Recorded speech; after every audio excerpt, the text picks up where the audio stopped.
USA Rare Earths announcing a collaboration with the U.S. government and $1.5 billion in private funding. The government's going to provide the company with $1.3 billion in terms of a loan and propose $277 million in federal funding for a total of $1.6 billion in U.S. government funding. In exchange, the company is going to be issuing to the Department of Commerce 16.1 million shares of common stock and about 17.6 million warrants. USA Rare Earths says the capital will help it accelerate mining and processing of rare earth metals and magnet manufacturing. And Brian Sullivan's got an exclusive interview with the CEO of USA Rare Earths coming up a little bit later today on Power Lunch at 2 p.m. It's another example of the United States government taking stakes and otherwise financing private industry, specifically in industries that it believes are national security related. This is one of those. Of course, it also raises questions just about what people have described as state-sponsored capitalism. Becky. Yeah, I go back and forth on it.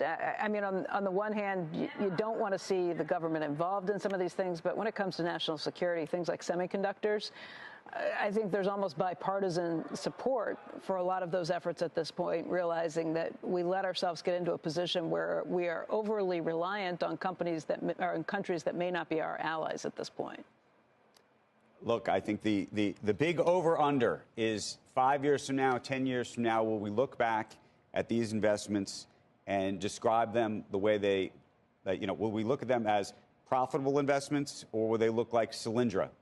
And it's so interesting to me that in this moment, there was, or I should say years ago with Solyndra, for example, there was so much consternation. And that was put in the context, by the way, right or wrong, of national security of sorts, or at least sort of a national strategy. National interest. I don't know that was national security. I think around that was EVs. National interest. Well, the question is whether you believe climate change is a national threat. Right.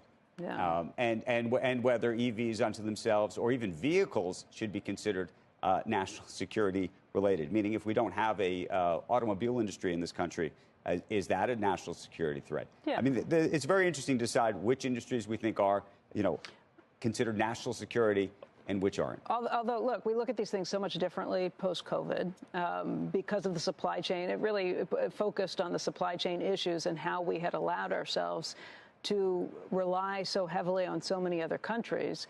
I think it would be hard-pressed to, let's just say, the semiconductor industry.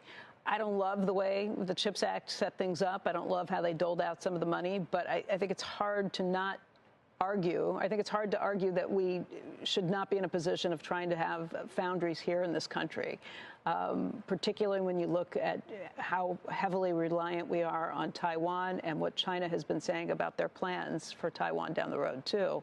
All of a sudden, you realize the 20 or 30 years that we spent trying to say, we can do this more efficiently if it's not done here, if it's made other places where it's cheaper, more effective. We can do this for cheaper or more efficiently. All of a sudden, you kind of reframe some of those things and think maybe that's not the best way to go about every decision we make. I actually think I think about it slightly differently, but maybe we would be in agreement about this. Mm-hmm.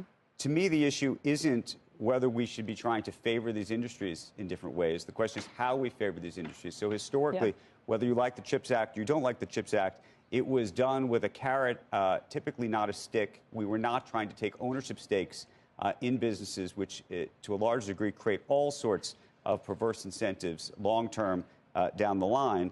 We have done things historically by creating tax incentives. That's been done for decades.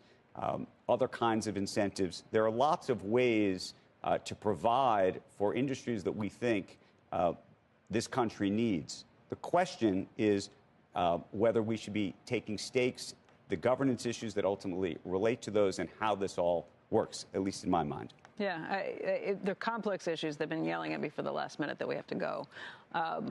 We'll have more of these discussions. Obviously, it's a continuing theme that we're following at this point.